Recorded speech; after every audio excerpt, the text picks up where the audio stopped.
우리 인간은 시각적인 존재입니다. 이미지에 매료되고 그 단순함과 힘에 이끌립니다. 이는 복잡한 과학의 세계에서도 마찬가지입니다. 아인슈타인의 일반 상대성 이론처럼 추상적인 개념을 이해하려고 할 때 우리는 본능적으로 시각적인 보조 자료를 찾습니다. 무거운 공이 트램펄린 위에 놓여 천을 왜곡시키고 더 작은 물체들이 그쪽으로 굴러가는 모습을 묘사한 그림은 흔히 볼 수 있습니다. 이처럼 겉보기에 우아한 이미긴 거대한 물체와 그 중력에 의해 발생하는 시공간의 공유를 나타내려고 합니다. 그러나 시각적으로 매력적이지만 이 직관적인 설명은 아인슈타인의 혁명적인 아이디어의 진정한 본질을 제대로 담아내지 못합니다. 일반적인 생각과 달리 아인슈타인은 자신의 이론을 설명하기 위해 트램펄린 비유를 사용하지 않았습니다. 사실 이 그림은 그의 획기적인 연구 이후 몇 년 뒤에 등장했습니다. 일반 상대성 이론을 소개하는 단순화된 방법으로 인기를 얻었지만 궁극적으로 아인슈타인의 통찰력이 가진 심오한 의미를 전달하지는 못합니다.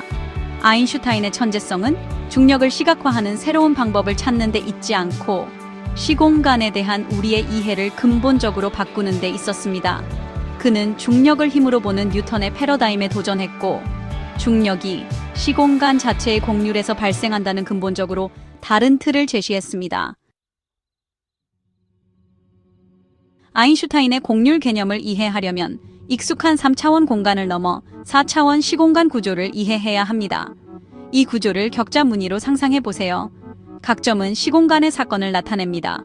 이 점들 사이의 거리는 고정되어 있지 않고 매트릭 텐서라는 수학적 개체에 의해 결정됩니다. 매트릭 텐서는 본질적으로 시공간의 기하학을 정의합니다. 거리와 각도를 측정하는 방법을 지시하고 이 우주 구조를 통해 움직이는 물체의 경로를 형성합니다.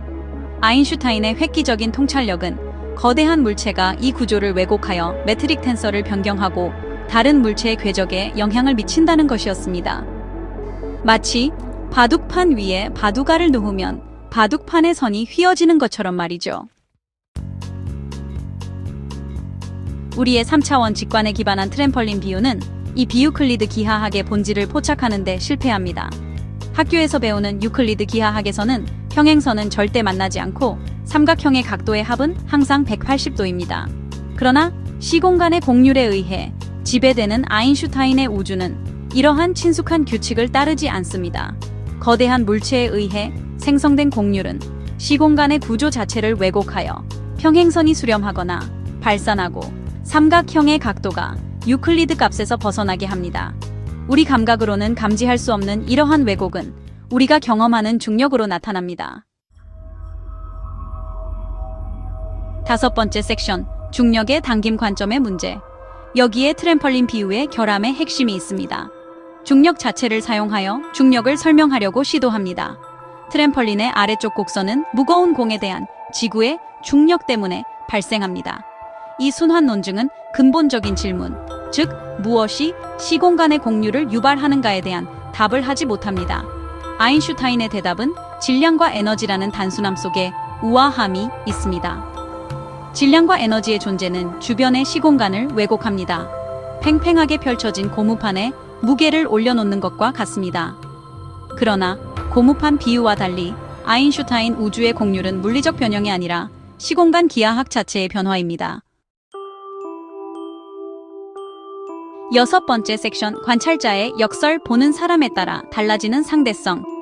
이것은 단순화된 설명에서 종종 간과되는 또 다른 중요한 점, 즉 관찰자의 역할로 이어집니다.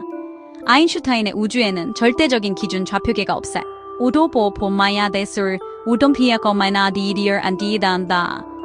우리가 가다마 원의 시공간의 곡률, 즉 중력의 영향을 인식하는 방식은 이 우주 구조 내에서의 상대적인 움직임과 위치에 따라 달라집니다.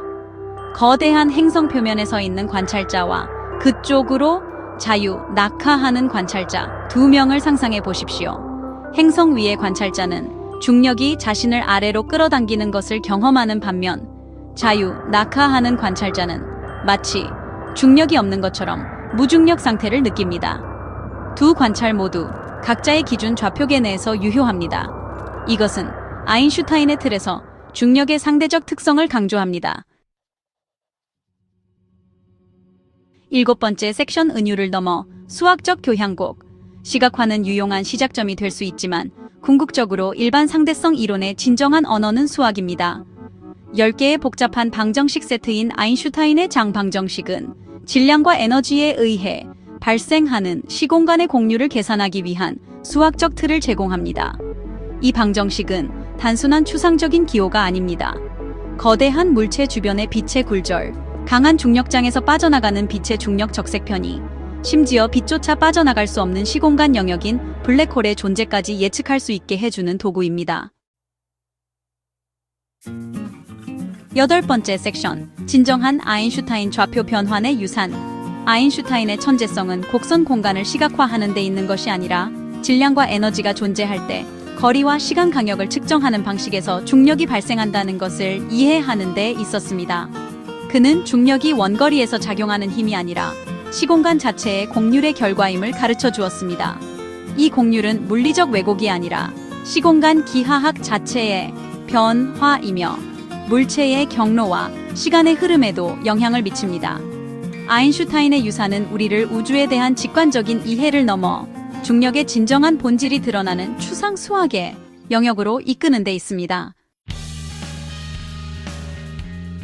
9번째 섹션, 우주 탐험 이해를 향한 끊임없는 탐구.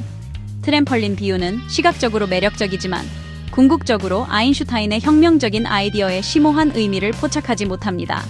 그것은 디딤돌, 초기 호기심을 불러 일으킬 수 있는 단순화된 표현이지만 그 자체가 목적지라고 오해해서는 안 됩니다. 일반 상대성 이론의 본질을 진정으로 파악하려면 그 기초가 되는 수학적 교향곡을 받아들여야 합니다. 그래야만 우주의 신비를 풀고 시공간, 질량, 중력의 복잡한 춤을 이해할 수 있습니다. 우주를 이해하려는 우리의 탐구는 끊임없는 여정이며 아인슈타인의 유산은 미지의 세계로 더 깊이 나아가는 우리에게 길잡이이자 영감의 원천이 됩니다.